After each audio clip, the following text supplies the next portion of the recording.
ሰላም ጤና ይስጥልን ክቡራትና ክቡራን ውድ አድማጮቻችን መረጃዎችን ወደ እናንተ እናደርሳለን። አብራችሁን ቆዩ። የቅድመ መደበኛ ተማሪዎች ማስመረቁን የአወል ወረዳ ትምህርት ጽሕፈት ቤት ገለጸም። በምስራቅ ጎጃም ዞን የአወል ወረዳ ትምህርት ጽሕፈት ቤት የቅድመ መደበኛ ተማሪዎችን አስመርቋል። በምረቃ ፕሮግራሙም ከተገኙት የተማሪ ወላጆች መካከል አቶ ብዙነህ ግፋየው ህፃናት በእውቀትና በአመለካከት ብቁ ሆነው ወደ ቀጣዩ ክፍል እንዲገቡ የቅድመ መደበኛ ትምህርት መማራቸው አስፈላጊ መሆኑን ገልጸዋል። አቶ ብዙነህ አክለውም ህፃናት የነገ ሀገር ተረካቢ ስለሆኑ በስነ ምግባር ታንጸው እንዲያድጉ ወላጆችና መምህራን በቅንጅት መስራት ይኖርባቸዋል ብለዋል። ለምረቃ መብቃታቸው እንዳስደስታቸው ተናግረዋል። አስመራቂ ነኝ። የአብስራ ብዙነህ ወላጅ አባት ነኝ። እዚህ ግቢ ውስጥ ተማሪዎች ከ4 ዓመት እስከ 6 ዓመት ይማራሉ። ወላጆች ይህን ትምህርት ቤት ለማጠናከር ብር አዋጠናል። ትምህርት ቤቱ ሽንት ቤቱ ደካማ ነበር፣ ጥር የለውም ነበር። እነሱን ለማሳጠር ከወላጆች ብር በመሰብሰብ ትምህርት ቤቱ የራሱን የድርሻውን አዋጦ ጥር ዙሪያውን አጥረናል። ሽንት ቤቱን አጽድተናል። መመገቢያ አዳራሽ ሰርተናል። የሚመገቡበት ሳህንና ኩባያ በነፍስ ወከፍ 200 ምናምን ገዝተናል። ያንን ካደረግን በኋላ መንግስት ወላጆችን ሳያስቸግር ተማሪዎች ትምህርት ቤት ላይ የምገባ ፕሮግራም መደረግ አለበት ብሎ ባወጣው መመሪያ መሰረት ተማሪዎች እየተመገቡ ነው። ተማሪዎች ሲመገቡ ደግሞ እነዚያን የገዛናቸው ቁሳቁሶች ያለምንም ችግር እየተመገቡባቸው ይገኛሉ። ቀጣይ ለሚመረቁ ተማሪዎች የተለያዩ ግብዓቶች ያስፈልጋሉ። ለምሳሌ አሁን ምገባው በዚህ የሚቀጥል ከሆነ ምገባው መስተካከል አለበት። ሌላው ጋውን ነው። አሁን በጣም በዚህ አመት ሲያጨቃጭቀን የነበረ ከአንድ ሳምንት በፊት ተሰብስበን ወላጅ ጋውን 10 ጋውን ነው ያለኝ አለ ትምህርት ቤቱ። የሚመረቁ ተማሪዎች ደግሞ ከ150 በላይ ናቸው። በክራይ እንዲመጣ እኛ ብር አዋጠናል። ያንን ብር ስናዋጣ ዛሬ እንደምታዩት ጋውኑ ተሟልቶ ልጆች ለመመረቅ በቅተዋል ማለት ነው። ቀጣይ ተጠናክሮ መቀጠል አለበት ነው ምል ለመዘመር 1 2 3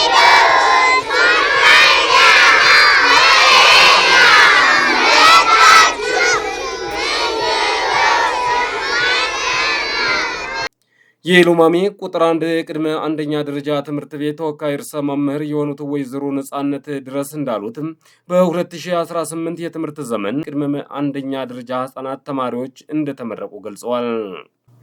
የመማር ማስተማር ሂደቱ ምቹ እንዲሆን ወላጆች በገንዘብ መዋጮና በጉልበት ለትምህርት ቤቱ ድጋፍ እያደረጉ እንደሆነና መንግስትም የምገባ ፕሮግራምን አስጀምሮ ተማሪዎች እየተመገቡ እንደሆነ ርዕሰ መምህሯ ጠቅሳ ቀጣይም ይህን አጠናክሮ በመቀጠል ተማሪዎችም ውጤታማ የመማር ማስተማር ሂደት እንዲፈጠር በትኩረት እንሰራለን ብለዋል።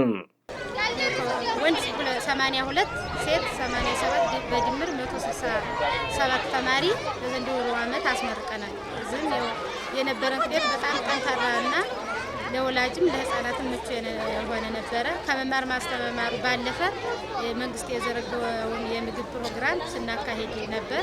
በዛሬው ዕለትም ለምረቃ በቅተናል። ደስ ብሎናል። ወላጆችም ደስተኛ ናቸው ብዬ እናስባለን። እኛም ህፃናትን እንደዚህ ሆነው ማየት ያስደስታል።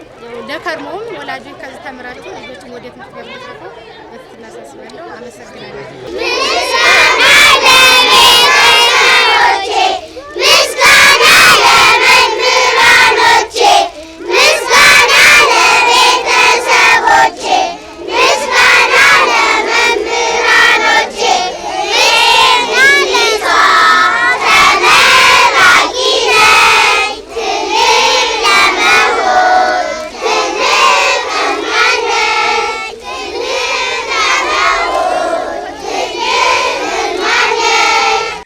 በምረቃ ፕሮግራሙ ላይም የተገኙት የአወል ወረዳ ትምህርት ጽሕፈት ቤት ኃላፊም አቶ አበባው ጫኔ የትምህርት ጥራትን ለማስጠበቅና በስነ ምግባር የታነጸ ሀገር ተረካቢ ትውልድ ለማፍራት ቅድመ መደበኛ ተማሪዎች ላይ መስራት ወሳኝ ሚና አለው ብለዋል።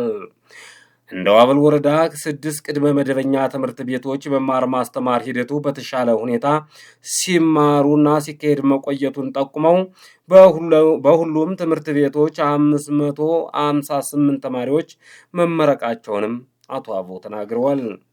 ስሜ አበባው ጫኔ ይባላል። የአወል ወረዳ ትምህርት ጽሕፈት ቤት ኃላፊ ነኝ። ዛሬ በቁጥር 1 ትምህርት ቤት ላይ የምናካሄደው የቅድመ አንደኛ ምረቃ ነው። አንደኛ እነዚህ ህፃናት 6 ዓመት ሞልቷቸው ወደ 7ኛ ክፍል ላይ ይሞላቸውና 1ኛ ክፍል ቀጣይ ዓመት የሚገቡ ሁለተኛ ደግሞ የነሱ ተብሎ በትምህርት ቤቱ ጋር ያስመረቅነው G+2 የምናስመርቅበት እነዚህ ህፃናት ለመጀመሪያ ጊዜ 7 ዓመት የሆኑ ህፃናት ገብተው የሚማሩበት የነሱም እድለኝነት ነው ብዬ አስባለሁ። ስለዚህ ትምህርት ላይ ቅድመ አንደኛ ደረጃ ትምህርት ቤት ላይ ከሰራን የትምህርት ጥራቱን እንቀርፋለን ብለን እናስባለን። ከዚህ አንጻር በዘንድሮ ዓመት ይህን ትምህርት ቤት ራሱን አስችለናል። የራሱ ርዕሰ መምህር መድበንለታል። ከመደበኛው ትምህርት ቤት ራሱን ተገንጥሎ በራሱ እየተመራ ያለበት ተቋም ነው። በዘንድሮ ዓመት ላይ ይሄ ተቋም በ6ቱ ትምህርት ቤቶች ላይ የቅድመ አንደኛ ደረጃ ትምህርት ቤት ህፃናት እናስመርቃለን። አሁን ዛሬ ጋር 4ኛ ትምህርት ቤታችን ነው ያስመረቅን ያለንበት ሁኔታ። ስለዚህ እነዚህ ህፃናት ነገ ላይ ለመደበኛው ትምህርት ቤት መሰረት የሚጣልባቸው ነገ ላይ መደበኛው ትምህርት ቤት ላይ የትምህርት ጥራቱ ማንበብ መጻፍና እውቀት በመገብየት በኩል ከዚህኛው ከቅድመ መደበኛ ላይ መሰረት ጥለዋል ብለን እናስባለን። ስለዚህ አንድም ለትምህርት ጥራቱ ሁለትም ከቤተሰቡ ጋራ ዛሬ ጋር ባደረግነው የቅድመ አንደኛ ምረቃ ህፃናቶች ቤተሰቦቻቸውን ይዘው በመገኘት ያለውን ሴሬሞኒያዊ አይተዋል፣ ደስተኛ ሆነዋል። ህፃናት እየቦረቁ ነው ያለ።